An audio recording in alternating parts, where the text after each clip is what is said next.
Y nada, pues en primer lugar, igual que a Edu, pues muy agradecidos porque hayáis querido compartir un ratillo esta tarde con nosotros. Te pedimos en 30 segundos que nos cuentes un poco quién eres y ya te dejamos para ti toda la sesión para que nos cuentes todo esto de cómo los periodistas y los hackers pueden ser amigos o no.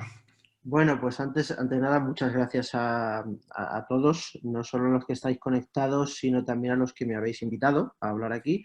Es un error del que caeréis antes o después, más pronto que tarde, pero bueno, me presento muy rápidamente. Yo soy Carlos Soto, soy periodista freelance y llevo años escribiendo sobre tecnología en varios medios. A día de hoy, sobre todo en el Confidencial, antes lo he hecho en El Mundo, en La Vanguardia y también hago contenidos para empresas no periodísticas. Además, y aquí os voy a meter un claim publicitario rapidísimo, ahora mismo estoy de presentación, estoy lanzando El Enemigo Anónimo. El Enemigo Anónimo es la primera serie documental sobre ciberseguridad que se ha hecho nunca en España. Es un proyecto que se estrena el 1 de septiembre, pero si entráis ahora mismo en elenemigoanónimo.com ya podéis ver el tráiler, ¿vale? La serie tiene 20 capítulos y 20 reportajes en los que tocaremos temas como ciberseguridad de las empresas, espionaje industrial, ciberguerra, robo de datos, privacidad. Y el último claim es que es muy importante porque el enemigo anónimo lo financiamos a través de patrocinios. Así que podéis entrar a nuestra web y ver las tres opciones, oro, plata y bronce. Dicho esto, ya dejo el claim. Venía a hablaros de lo que veis ahí, si los periodistas o los hackers podemos ser amigos. Y vamos a empezar diciendo no sé si una verdad o una cosa que suele pasar, y es que los periodistas y los hackers no solemos llevarnos bien. O mejor dicho, me voy a explicar. A los periodistas, los hackers, no os caéis muy bien, pero nosotros a vosotros no solemos caer tan bien, por norma general. ¿Por qué? Pues porque es verdad que, y es cierto que con el tiempo quizá los medios de comunicación os hemos tratado un poco mal. ¿Por qué? Por cosas como la siguiente. Para los que no lo podáis ver en pantalla, os voy a leer este fragmento, ¿vale? Estarán contentos los que desarrollaran los primeros virus informáticos. Bueno, esto es un poco rollo, como voy a ser rápido, voy a ir a lo mollar. Necesitamos castigos estrictos y disuasorios, neutralizar a estos seres abyectos. Propongo despojarles para siempre de los ordenadores y la conexión a Internet, expulsarles del universo informático y las redes, que no puedan volver a navegar, ni a programar, ni a embrujar ninguna base de datos, que en las tiendas no les puedan vender ningún aparato, que se les borre la conexión de Internet, que lo había dicho antes, pero por si acaso se le olvida, que tengan que conformarse tras cumplir condena con una máquina de escribir de teclas y un teléfono fijo de línea. Y si me lo permitís, yo añado, y que os quiten el gorro de hackers, el pasamontañas, este tipo de cosas que utilizáis cuando estáis hackeando. Como podréis imaginar, este texto no es mío. Si fuera mío, no estaría aquí con mis santas narices enseñándoos esto. Esto es de un artículo de la poeta Ana Merino en El País. Y es cierto que ella no tiene por qué saber de estos temas, pero bueno, es verdad que este artículo ilustra muy bien los prejuicios que muchas veces la sociedad en general y los periodistas también en particular se tiene sobre los expertos en ciberseguridad, hackers, como lo queramos llamar.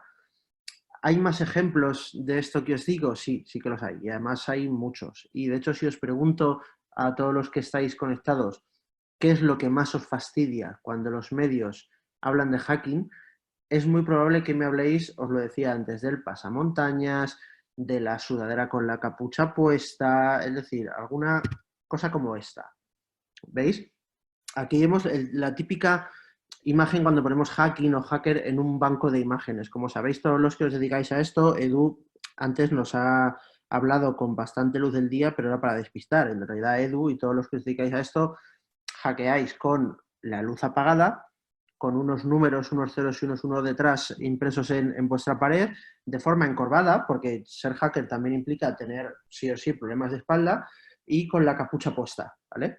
Esto explica también, o algunas como esta, pues igual, un pasamontañas. ¿Quién nos ha puesto un pasamontañas para hackear alguna vez? Esto imagino que explica el hecho de que en tiempos como ahora los hackeos bajan. Claro, entiendo que en invierno estáis más ocupados hackeando. O como esta otra, ¿quién no ha hackeado alguna vez con los guantes? Y además con guantes, no sabría decir de qué material es, pero claro, es que, a ver, hackear con los dedos normales está bien, pero hackear con guantes es otra historia. O esta, porque es muy fácil hackear delante de la pantalla, pero ¿y detrás? Es que a veces os ponéis muy estupendos con vuestro trabajo cuando hay gente que os da de mil vueltas. Fijaos en este señor que está hackeando sin mirar la sola pantalla. Y esta, os confieso que es mi favorita. Esto es una portada de ABC y seguramente no veáis lo que es en la pantalla, pero si no me falla la memoria, eso es el Pro Tools. Es un programa de edición de audio o de sonido. Sobre todo lo utilizan los que graban discos, maquetas, discográficas y demás. Porque claro, delante de una consola es muy fácil hackear, pero amigo, ¿y cuándo habéis probado a hackear desde el Pro Tools? Es que ese es el verdadero reto, ¿vale? Entonces, ¿qué quiero decir con esto? Pues que es muy normal que a los hackers no os caigamos demasiado bien los periodistas. ¿Por qué? Porque solemos caer en este tipo de cosas. Otra de las cosas que os molestan mucho, y con razón, aunque os diré que a lo mejor esta guerra la tenéis un poco perdida, es que se utilice la palabra hacker un poco de manera indiscriminada. ¿Por qué? Pues porque muchos habláis del hacking ético o de que el que es un delincuente no es un hacker sino un cracker o que es un ciberdelincuente. Es verdad que os reconozco que esa batalla la tenéis casi perdida, porque ahí me he pasado que voy a escribir artículos y yo utilizo la palabra ciberdelincuente, pero hay un problema del que seguramente no seáis conscientes. Y es que ciberdelincuente es una palabra muy larga y ciberdelincuente te jode un titular por completo. Sé que estaréis pensando que vaya mierda de excusa, que si por eso tenemos que fallar a la palabra propiamente dicha, pero muchas veces detrás del uso de la palabra hacker hay cosas tan triviales y tan banales como esa. Entonces, como digo, yo entiendo que desde el sector de la ciberseguridad podáis tener un poco de recelo hacia los medios de comunicación. Pero para eso estoy yo aquí, o para eso espero estar yo aquí, porque vengo a convenceros no solo de que los periodistas y los hackers tenemos que ser amigos o no amigos, sino que por lo menos tenemos que trabajar juntos. ¿A qué me refiero con trabajar juntos? A que seguramente habréis visto muchas veces muchos reportajes de mayor o menor investigación en los que había un componente tecnológico. Y seguro que muchos de los que nos estáis escuchando, me estáis escuchando ahora y habéis visto reportajes de este tipo, muchas veces habréis pensado, madre mía, qué pifia ha metido este redactor al hablar de no sé qué cosa técnica, pero también habréis pensado, ostras, en esa investigación que están diciendo, seguramente no han caído en que hay muchos elementos, no tienen por qué ser necesariamente de hacking, pero sí muchos elementos muy técnicos con los que podríais haber ayudado. Con cosas como geolocalización, ya os digo, sin ni siquiera llegar a quebrantar ninguna ley, sin cometer ningún delito, que sé que evidentemente no estamos aquí para nada de eso, pero seguro que muchas veces habéis visto reportajes en los que habéis pensado eso, ostras, si aquí con hacer tal o cual cosa resulta que ya se podría haber avanzado mucho. Entonces quiero mostraros algunos ejemplos de lo que puede pasar cuando bien los periodistas y los hackers colaboramos o cuando a un reportaje, a una investigación periodística se le añade un componente tecnológico. Como vais a ver, se puede avanzar mucho. Yo no sé si conocéis a este chico que veis en la pantalla. Este es un reportaje que publicó El Mundo, si no me equivoco, en 2015, agosto o septiembre de 2015. Se llama Y el niño del centro de menores montó un imperio. A este chico es probable que lo conozca Edu, no estoy seguro, pero seguro que muchos de los que estáis aquí conocéis a Selva Orejón, una crack, y Selva sí que lo conoce mucho. Os confieso que voy a ir con pies de plomo cuando hable de este chico, porque tenemos varios juicios pendientes con él. Y pese a que por ahora llevamos ganados todos, me consta y sé de sobra que su abogado es un gran aficionado a mi Twitter, un gran aficionado a mi Facebook y un gran aficionado a mis charlas. Así que por si está viendo esta ahora mismo, voy a ser bastante cauto. ¿Quién es este chico? Este chico se llama Didac Sánchez. Tiene 20, no sé si 26 o 27 años ahora y en 2015, cuando tenía 22, apareció en El Mundo en un reportaje de, digamos, de superación personal. Era un chico que de pequeño había sido, creo que abandonado por sus padres, se había quedado en un centro de menores y bueno, lo que mostraba ese reportaje era cómo este chico había montado un imperio pese a todas las dificultades que le había puesto la vida. El reportaje del Mundo hablaba de que tenía 20 y pico empresas y facturaba cerca de 50 millones de euros al año. Como veis, es una historia apasionante si no fuera porque es mentira. Si buscáis luego, os animo, Este concretamente creo que no lo vais a ver, salvo que os metáis en una cosa que se llama Web Cache o el Wayback Machine. Lo que hicimos en su momento, un compañero y yo, cuando vimos toda la repercusión mediática que tenía este chico, porque no solo había salido en El Mundo, salía en Televisión Española, en La Sexta, seguramente habréis oído hablar de un español que había descubierto un código secreto de la Segunda Guerra Mundial. En fin, este chico salía por todas partes, ¿vale? Y además tenía, como digo, un montón de empresas. Empresas más muy variopintas. Tenía una de derecho al olvido, otra de investigación criminal, tenía otra de abogados, tenía una de venta de vinos, tenía una de maternidad subrogada o vientres de alquiler, como creo yo que lo deberíamos llamar. Tenía una serie de sectores muy dispersos. Llamaba mucho la atención de este chico. Más allá del titular, que veis aquí, pederastia, mentiras y cuentas opacas, la cara oculta del emprendedor Díaz Sánchez, lo que fuimos descubriendo de este chico era primero que no tenía, sí que tenía 20 y pico empresas, pero no facturaba ni de lejos 50 millones de euros. Facturaba cerca de 3, que ojo, yo me daría con un canto de los dientes por facturar 3 millones de euros. Es una cantidad muy buena, pero desde luego estaba alejada de los 50 millones que decía él. ¿Cuál era el problema además de este chico? Este chico, cuando tenía 12, 13 años, por desgracia para él, sufrió abusos sexuales. Abusos sexuales por una persona llamada José María Gil Prados, el que en su momento fue conocido como el pederasta del Raval. ¿Por qué os cuento esto del pederasta del Raval? Porque nos llamó la atención al investigar a este chico que su conglomerado empresarial, los sectores que os decía antes que eran tan variados, eran casi una réplica exacta del conglomerado empresarial de José María Gil Prados. Es decir, un señor abusa de un chico y resulta que el chico tiene con el tiempo un conglomerado empresarial idéntico al de su abusador. Además, este chico tenía una empresa, como os decía, dedicada al derecho al olvido, con lo cual no era aparentemente fácil investigar sobre él. Había cambiado el orden de sus apellidos y también había ocultado el rastro de José María Gil Prados en Google. Aquí es donde digo que entra en juego no precisamente técnicas de hacking. Al final sabéis que va a ser hacer un poco de ingeniería social, registros mercantiles y demás, pero desde luego hay aquí mucho de búsqueda puramente tecnológica. Lo que fuimos descubriendo cuando investigamos a ese chico era que, por ejemplo, este chico había ido a Espejo Público cuando cumplió 18 años a decir que había acusado falsamente a un señor de abusar sexualmente de él y que por su culpa ese señor estaba en la cárcel. Es decir, Dídac Sánchez siempre aseguró que José María Gil Prados nunca había abusado de él y que tenía que salir de la cárcel. Ningún fiscal creyó esa versión. Y bueno, lo que fuimos encontrando y desvelando en nuestros, creo que fueron 4 reportajes, era que no parecía casual que las empresas de Dídac Sánchez fueran prácticamente idénticas a las de José María Gil Prados.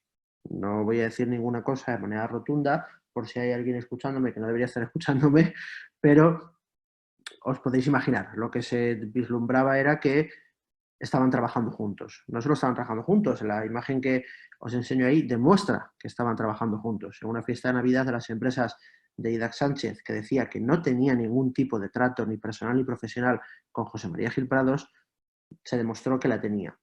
Hubo varios reportajes más en los que él, después de meternos no sé cuántas demandas diciendo que nunca había trabajado con Gil Prados, resulta que nos acabó reconociendo que sí que lo había hecho. En fin, este es un ejemplo y si miráis, creo que fue el 3.º o 4.º reportaje, allí hacíamos varias técnicas de investigación un poco entre comillas, tampoco quiero vender aquí Watergates, pero investigación muy centrada en tecnología, en búsqueda inversa en Google y demás, ¿vale? Perdonad, os voy a enseñar otra cosa, voy a intentar ir rápido para, si puedo incluso no ocupar la media hora y así el siguiente compañero no tiene que esperar mucho. Este reportaje es medianamente reciente, creo que es del año pasado. Agujero en caja rural, difunden la clave de acceso móvil e email de cientos de clientes. Este fue el primer reportaje, creo, que hice de 3 o 4, porque no solo había claves de acceso móvil e email de cientos de clientes, sino que también los había de empleados y mucho más allá, de gente que había postulado para una entrevista de trabajo. Es decir, si en algún momento de los últimos, no sé si 5 o 10 años, habéis mandado vuestro currículum al grupo Caja Rural, al grupo Ruralvia, tenéis que saber que vuestro currículum está por ahí, ¿vale? Están vuestros datos personales, está vuestro DNI, está vuestro móvil, está todo. ¿Por qué os enseño este reportaje? Porque voy a decir, buah, pues si esto fuera algo anecdótico, pero esto pasa cada día. ¿Cuál es la diferencia? Y esto creo que debería interesaros como personas que trabajéis en ciberseguridad, que Caja Rural se empeñó en negar todo, ¿vale? Desde el primer día hasta el último. De hecho, en su momento recibí una llamada del director de Caja Rural, creo que era, no os voy a decir la provincia exacta por si me equivoco porque no la recuerdo, era una provincia de Castilla y León, parecía que la filtración venía de ahí. Este señor me llamó quejándose mucho, poco menos que acusándonos de hacer una especie de conspiración por la caja rural de esa provincia con lo que ellos habían hecho por todos los ciudadanos de la provincia, por toda la obra social, que yo intenté convencerle de que, oiga, sí, yo no lo dudo, pero es que este problema existe. De hecho, ellos, pese a que negaban de manera pública que esto hubiera sucedido, básicamente decían que estábamos mintiendo, este señor me reconoció por teléfono que era totalmente cierto, pero me dio excusas como que, hombre, pero que no pasa nada, cómo se nos va a arruinar la reputación por una cosita de esta que no es nada y que encima con él que no hemos causado perjuicio a nadie. Y ahí es donde quiero que os detengáis, que una persona que dirige una caja rural, una entidad financiera, sufra ese tipo de brechas de datos y diga que esto no perjudica a nadie y que no pasa nada con lo que ellos han ayudado a la provincia, es muy grave. Es muy grave. Y vosotros lo sabéis, de hecho, muchísimo mejor que yo, que esto es muy grave. Esto no puede pasar, que un cargo, no voy a decir en este caso un cargo público, porque no lo era, sí, un cargo privado, pero con responsabilidad pública, diga que un hackeo, una brecha de datos, un ciberataque, como lo queramos llamar, es algo muy pequeño de lo que no se debería hablar y que si encima hablas de ello, poco menos que estás conspirando contra la entidad financiera, no solo es grave porque se esté mintiendo, es grave porque, y perdonad que aquí me ponga corporativo, porque se está atentando contra el derecho que tenéis vosotros, ciudadanos, a estar informados. Imaginaos que a mí este señor me hubiera pillado, yo ahora mismo tengo 36 años, imaginaos que este reportaje me pilla con 22, este señor me empieza a comer la cabeza diciéndome que le voy a causar un enorme perjuicio a la entidad y a la provincia entera, y yo cedo, pienso que igual tiene razón y no lo publico. Resulta que todos esos móviles, emails, DNIs y demás seguirían corriendo por ahí. Con lo cual me gustaría que fuerais conscientes de este tipo de cosas. Esta información, por cierto, nos vino por una filtración. Una persona que se encontró esta base de datos y nos la fue pasando a medida que se la fue encontrando, ¿vale? Hay más casos, fijaos, aquí no hicimos nada de investigación nosotros, pero es una cosa que demuestra hasta qué punto el hecho de que la gente sepa un poco de ciberseguridad o de tecnología es muy útil. Esta es la historia de la española que cazó en Facebook al pederasta de su hijo. Este reportaje lo podéis buscar en el Confidencial, si queréis, no os voy a aburrir contándolo, pero lo dicho, es una cosa muy, muy interesante, ver cómo, porque es muy probable que vosotros cuando, como expertos en ciberseguridad, habléis con la gente, evidentemente estáis como 5, 10, 15 o 20 escalones por encima. Y seguro que muchas veces habéis pensado en la forma de hacer más masticable, más aterrizable ese tipo de cosas a la gente de a pie. Y con la gente de a pie no me refiero a la señora de la esquina, me refiero a mí también, ¿vale? Me refiero a toda la gente. Vosotros imaginaos que esta señora, si fue capaz de cazar en Facebook al pederasta de su hijo, es porque tuvo bastante formación tecnológica. Y ella no la tenía a priori, pero tuvo cerca a una persona experta en ciberseguridad que le ayudó. Por eso digo, ya no es cuestión, fijaos, aquí ni siquiera os digo que nos ayudéis a los periodistas, sino que quiero que seáis conscientes de la importancia que tiene vuestra labor. Tenéis en vuestras manos una serie de conocimientos que son y serán esenciales, lo sabéis muchísimo mejor que yo, el tiempo que ocupaban ante los ciberataques en medios de comunicación, el que ocupa ahora y lo que ocupará en el futuro. Y me gustaría que fuerais conscientes de todo el valor que se puede aportar a la sociedad con todo lo que vosotros sabéis. Voy a dejaros el último de los casos. Este Edu yo creo que sí que lo conoce, porque creo que ha estado por ahí ayudando también. 63 víctimas en webs de citas. El Don Juan estafador en busca y captura de toda España. Este reportaje lo recomiendo también, lo podéis buscar también en el Confidencial. Y no porque sea mío, de verdad, sino porque la historia de este chico, por desgracia, es alucinante. Esta es su cara real. Este es Roy, es Rodrigo Nogueira, y es un chico que durante muchos años se dedicaba a entrar en aplicaciones de citas, entablar conversación con una serie de chicas, de mujeres, irse a vivir con ellas una vez que establecía una relación sentimental y básicamente acabar con todo su dinero. Os lo podéis leer y os digo que es fascinante porque desde el punto de vista de la pura sociopatía, lo de este chico era casi admirable. ¿Por qué os digo esto? Porque no es cuestión de que entrase en Tinder o en Badoo y abriese un chat a cualquier persona. Es que a lo mejor se abría 3 y hasta 4 cuentas falsas para hacer lo que en ciencia se denomina siempre ensayo y error. Se dedicaba a hablar con mujeres, ver qué les gustaba a la hora de tratar con hombres, qué forma de hablar, de qué temas, qué les interesaba. Y cuando tenía una mujer muy analizada a través de sus 3, 4, 5 perfiles falsos, ahí entraba el suyo que también era falso, porque unas veces decía que era ingeniero, otras que era un directivo, otras que era un chef de cocina, en fin, para cada una de ellas se inventaba una historia personal totalmente distinta. Ha llegado a tener relación sentimental con hasta 3 y 4 personas a la vez, con las que vivía, además, ¿vale? Utilizaba los viajes de negocios o de trabajo, aparentemente, para irse de casa de una a casa de otra. Lo de ese chico, de verdad que es alucinante. Entonces, voy a ir acabando porque os decía que a mí me gustaría que los periodistas y los hackers seamos amigos o por lo menos trabajemos juntos, por varias razones. La primera es que sabéis encontrar información. Y con sabéis encontrar información no os estoy diciendo que entréis en una puerta trasera, que paséis la barrera de la ley, no, en absoluto.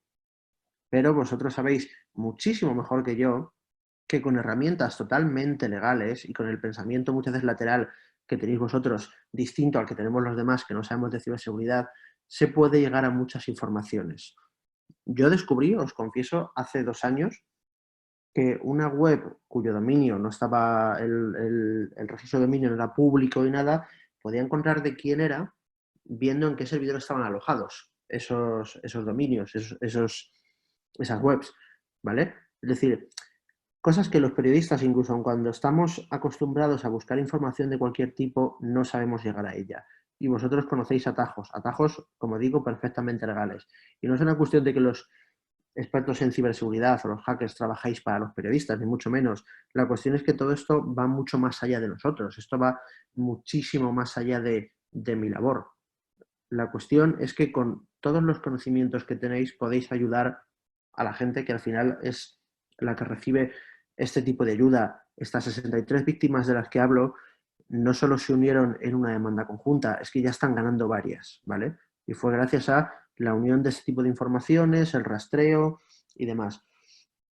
Además es que muchas veces vosotros sabéis liberar, digamos, información atascada, ¿vale? ¿A qué me refiero con esto?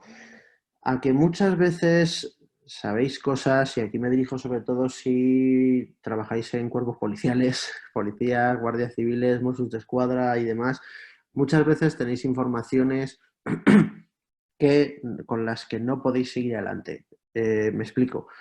A mí me ha pasado a veces con algún cuerpo policial que tiene una información por la que puede tirar, pero los recursos policiales son limitados. Tienen que centrarse en 1, 2 o 3 investigaciones y no pueden tirar por ahí. Muchas veces, y esto si no lo sabéis, os lo cuento ya, ¿qué sirve para que un policía pueda seguir investigando una causa que al principio es pequeña? Que se la cuenta un periodista. Si el periodista considera que es un asunto interesante y lo publica, eso ayuda a que las investigaciones vayan adelante. Con lo cual, es muy probable que todos, trabajéis o no en cuerpos policiales, conozcáis muchas desinformaciones, veáis cuestiones muy relevantes que penséis, caray, esto la gente lo tendría que conocer. Os puedo asegurar que los periodistas os recibiremos con los brazos abiertos. Además, os puedo asegurar, en tercer caso, que os vamos a proteger. Una de las cosas que tenemos los periodistas muy claro es que las fuentes no se revelan. y con las fuentes no se revelan, no me quiero poner en plan flipado de yo nunca diré quién me cuenta cada información. No, no, es que si yo mañana voy a juicio y un juez me pregunta quién me ha dado tal información, yo tengo el derecho a no darla, ¿vale? Esto no sé si lo sabéis, pero es así. Un juez a mí no me puede obligar a dar una información, un policía tampoco, por cierto. Y es que además, ya lo hemos hecho antes, seguro que muchos conocéis casos como Wikileaks, los Paradise Papers, los Panama Papers, papeles de Panamá y demás. Este tipo de cosas han salido adelante gracias a investigación tecnológica. Lo podemos llamar hacking, lo podemos llamar como queráis. Ingeniería social, repito, como queráis.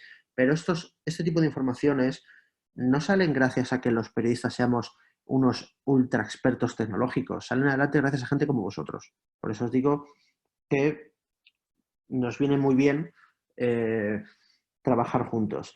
Con esto ya termino. Es muy probable que durante esta charla hayáis pensado, joder, este colega vaya morro que tiene, que se pone a hablar de su trabajo para que le ayudemos y trabajemos para él. No, como os decía antes, esto es una cuestión ética. De hecho, igual yo os he caído mal y queréis colaborar con otros periodistas, hacedlo. La cuestión es que los periodistas y los hackers o los expertos en seguridad tenemos que trabajar juntos, ¿vale? Y con esto ya sí que termino porque os necesitamos y creo, y digo creo, que vosotros también nos necesitáis a vosotros. Y esto no es ni por mí ni por vosotros, sino por algo muchísimo más grande. Porque solo gracias a vosotros podremos descubrir misterios insondables de la humanidad como quién se esconde tras el seudónimo M. Rajoy, ¿vale? Creo que con esto seréis plenamente conscientes de hasta qué punto necesitamos vuestra ayuda. Y esto ha sido todo. Me creo que he cumplido bastante bien el tiempo, así que si alguno tenéis alguna pregunta, perfecto. Y si no, muchas gracias por estar en esta charla. Creo que voy a alargar unos 5 o 10 segundos, seguir hablando para que sigáis viendo mi pantalla y nos vemos a partir del 1 de septiembre en el enemigoanónimo.com y si queréis patrocinar el documental en la web os damos toda la información. Muchísimas gracias. Ok, pues muchísimas gracias a ti, Carlos, porque la verdad es que tenía ciertas dudas cuando Edu me propuso tu sesión, porque digo, a ver cómo encaja un poco todo esto del periodismo.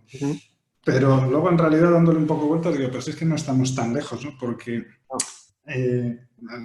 voy a robarle yo un minuto a Jesús por dos anécdotas, ¿no? Una, hace ya año y medio largo, se puso en contacto conmigo un analista de Telefónica, porque tenía interés en el máster de ciberseguridad que ofrecemos, y resulta que cuando vio el contenido me dijo, pero es que es muy técnico. Y claro, yo decía, pues si eres un analista, y claro, ella me dijo, sí, pero es que yo estoy más o sea, yo soy periodista. Y ella andaba buscando una formación en ciberseguridad para ella. Y yo en aquel momento, pues no supe qué decirla, porque digo, pues es que lo que tenemos es esto. Sin embargo, conforme hemos ido avanzando y el campus ha ido creciendo y hemos generado otras ofertas formativas, pues resulta que lo he visto mucho más claro del lado de algo que hemos tratado ayer en las sesiones, que es el mundo de la inteligencia, ¿no? Hasta tal punto que, fíjate, en el máster de ciberinteligencia hace un mes y medio hemos tenido a Lorena Baeza de Neutral, no sé si la conoces, de los de La Sexta, porque claro, tienen ahí montada ya, y son periodistas todos, pero tienen ya montada un área lo llaman ellos atribución, ¿no? Es decir, al final, como decíamos también ayer, pues estamos en el mundo de la infoxicación y de la desinformación y tenemos tal cantidad de información que tenemos que filtrar, ¿no? y llegar a saber, sobre todo vosotros, que sois los que publicáis las noticias, la información, tenéis que tener muy claro antes de publicarlo si eso es verdad o mentira, si la fuente es fiable, si no es fiable.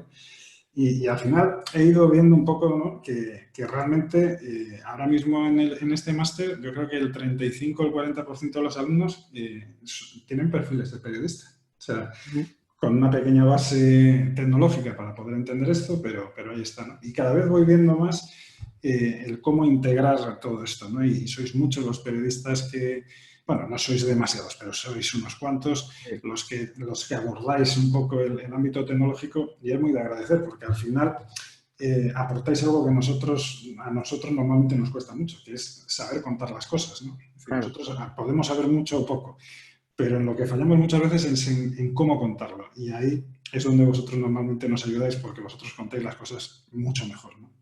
Entonces, pues oye, yo la verdad es que no sé qué pensarán los espectadores. Algunos, pues eso, muchas gracias Carlos, una visión muy interesante. Aquí habla de que en Argentina tuvieron también a alguien parecido, excelente conferencia. Yo estoy un poco con ellos. La verdad es que me ha parecido muy interesante.